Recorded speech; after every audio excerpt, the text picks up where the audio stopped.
Hi, ఎలా ఉన్నారు? ఈరోజు నేను ఇండియా స్వీట్ టీ గురించి చెప్పబోతున్నాను. అంటే వెంటనే మీరు మామూలు టీ అనుకోకండి. ఇది ఒక ప్రోబయోటిక్ టీ. దీన్ని ఇండియన్ కోలా టీ అని కూడా అంటారు.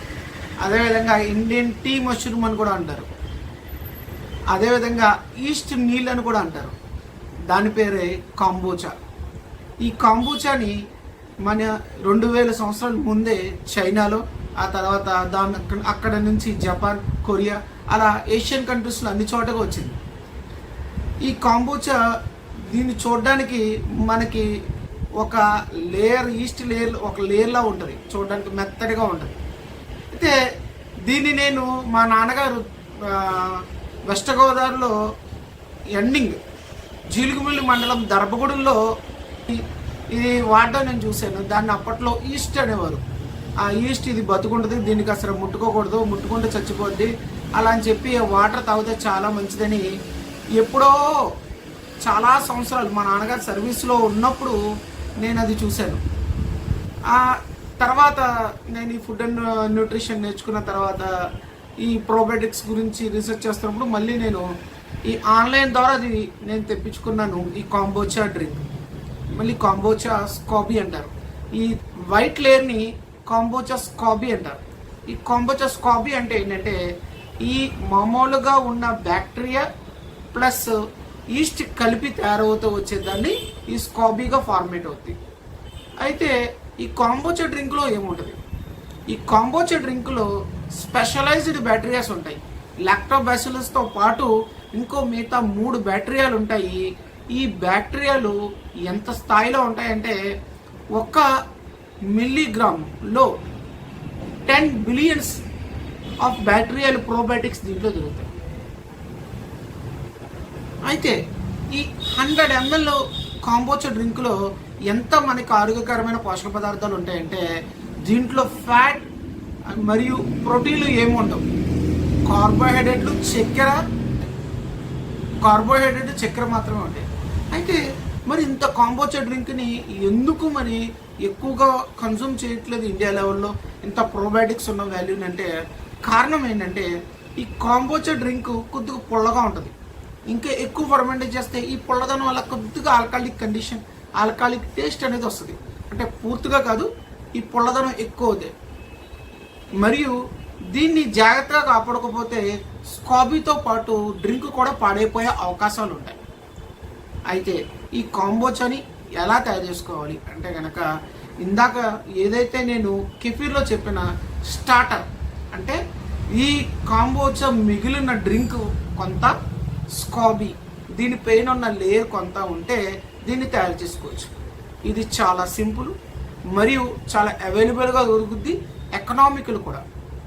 దీన్ని ఎలా తయారు చేయాలంటే ఏదైతే మనకు దొరికిన స్టార్టర్ అంటే ఆల్రెడీ డ్రింకు ప్లస్ స్కాబీ దాని యొక్క లేయర్ని తీసుకుని పక్కన పెట్టుకుని గోరువెచ్చని నీళ్ళల్లో టీ పొడి వేసి కొద్దిగా చల్లారిన తర్వాత ఈ యొక్క స్టార్టర్ ప్లస్ స్కాబీ కలిపి మనం 15 days వెయిట్ చేస్తే ఈ లేయర్ మీద కొత్త లేయర్ తయారవుతుంది. అప్పటి నుంచి తాగడం స్టార్ట్ చేయొచ్చు. నెల తర్వాత పూర్తిగా దీన్ని తాగొచ్చు. అయితే ఈ యొక్క కాంబోచాని మళ్ళీ సెకండ్ ఫెర్మెంటేషన్ చేయొచ్చు.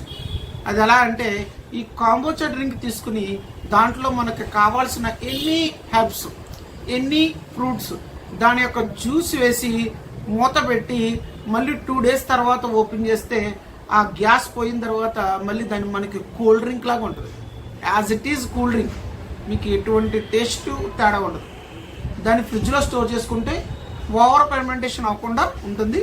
2 days చాలు నిలవ ఉంటే, దాని మూత తీయకుండా ఉంటే సరిపోతుంది. అయితే ఒక్కోసారి ఇవి పేలుతూ ఉంటాయి ఈ గ్యాస్ ఎక్కువైపోయి. కాబట్టి 60% కాంబోచా డ్రింక్, 20% ఇది కలిపి 20% గ్యాప్ ఉంచాలి. ఎప్పుడైనా ఫెర్మెంటేషన్లో 1/4 ఖాళీ ఉంచడం బెటర్. కాబట్టి ఈ కాంబోచా డ్రింక్ని సెకండ్ ఫెర్మెంటేషన్ ద్వారా కోల్డ్ డ్రింక్స్ కూడా తయారు చేసుకోవచ్చు. దీని యొక్క ఆరోగ్య లాభాల గురించి తెలుసుకోవాలి. ఇది జనరల్లీ డిటాక్స్, అంటే బాడీలో ఉన్న వ్యర్థ పదార్థాలన్నీ బయటికి తీసేస్తుంది. అదేవిధంగా ఇది చాలా రోగాలకి నయం చేయడానికి దీన్ని ఉపయోగిస్తారు.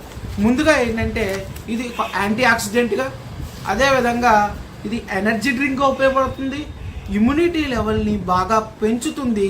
అంతేకాకుండా కిడ్నీ లివర్ డిసీజులు సంబంధించిన చాలా వరకు డిటాక్సిఫికేషన్ కండిషన్ని తీసివేసి ఈ రెండింటిని చాలా బాగా కాపాడుతుంది. ఇవే కాకుండా అద్భుతమైన దీంట్లో ఉన్న విషయం ఏంటంటే క్యాన్సరస్ కండిషన్ని చాలా బాగా తగ్గిస్తుంది. ఇవి కాకుండా దీంట్లో ఉన్న అత్యంత ఉపయోగకరం ఏంటంటే కీలవాత రోగులకి ఇది చాలా బాగా పనిచేస్తుంది. డయాబెటిక్ పేషెంట్లకి వీళ్ళు ఇమ్యూనిటీ లెవెల్ని పెంచుతుంది. దీనివల్ల చాలా ఆరోగ్య ఉపయోగాలు ఉన్నాయి. అయితే ఇది ఎవరెవరికి దీని కాంబోచా డ్రింక్ అనేది సూట్ కాదు. ఈ కాంబోచా డ్రింక్ అనేది ఎవరైతే బాగా లో ఇమ్యూనిటీ లెవెల్, చాలా తక్కువ ఇమ్యూనిటీ ఉంటుందో, అంటే అన్నింటికన్నా చాలా తక్కువ, ఏది కూడా సెన్సిటివ్ అన్న పర్సన్స్ ఉంటారో వాళ్ళు, మరియు గర్భిణీ స్త్రీలు, పాలిచ్చే తల్లులు, వీళ్ళు ముగ్గురికి కూడా ఇది ఉపయోగించడం అంత మంచిది కాదు. మరి చిన్నపిల్లలకు ఉపయోగించచ్చా అంటే మొట్టమొదటిగా టీ స్పూన్తో స్టార్ట్ చేసి బాగుంటే కనుక డే బై డే దాన్ని పెంచుకుంటూ వెళ్ళొచ్చు. అయితే మరి దీన్ని ఎలా కాపాడుకోవాలి, దీన్ని ఎలా చూడగానే ఎలా కనిపెట్టగలం, ఇది మంచిదా చెడుదా అని అంటే ఇది చూత తీయగానే ఇది పుల్లటి వాసన వస్తుంది, అప్పుడే ఇది కాంబోచా రెడీ అయ్యిందని దాని అర్థం. మొట్టమొదటి 15 రోజుల్లో ఇది చాలా తీయగా ఉంటుంది, ఎందుకంటే మనం టీ పొడి పంచదార కలుపుతాం వల్ల. రెండో రోజు కానించి ఇది 15 రోజుల తర్వాత కానించి కొద్దిగా పుల్లదనం వస్తుంది. ఇంకా నెల రోజులు దాటిన కానించి పుల్లదనం రోజు బాగా పెరుగుతూ ఉంటుంది, బాగా పుల్లటి వాసన వస్తుంది. అదే కాంబోచా టీ. అయితే చాలు మనం సెకండ్ ఫెర్మెంటేషన్లో ఏదైతే వాడతామో దాన్ని బట్టి డ్రింక్ అనేది మారుతూ ఉంటుంది. ఈ కాంబోచా డ్రింక్ అని చేసుకోవడం చాలా సులభం. కాబట్టి మీకు ఎవరైనా ఇది కావాలి అనుకుంటే కనుక నేను ఆ డ్రింక్ సంబంధించిన డ్రింకు, ఆ కాంబోచా స్కోబీ ఫ్రీగా మీకు నేను ఫ్రీగా పంపిస్తాను. మీరు నాకు కొరియర్ ఛార్జెస్ అనేవి సెండ్ చేస్తే సరిపోతుంది. Thank you. అమర్ హోమియో.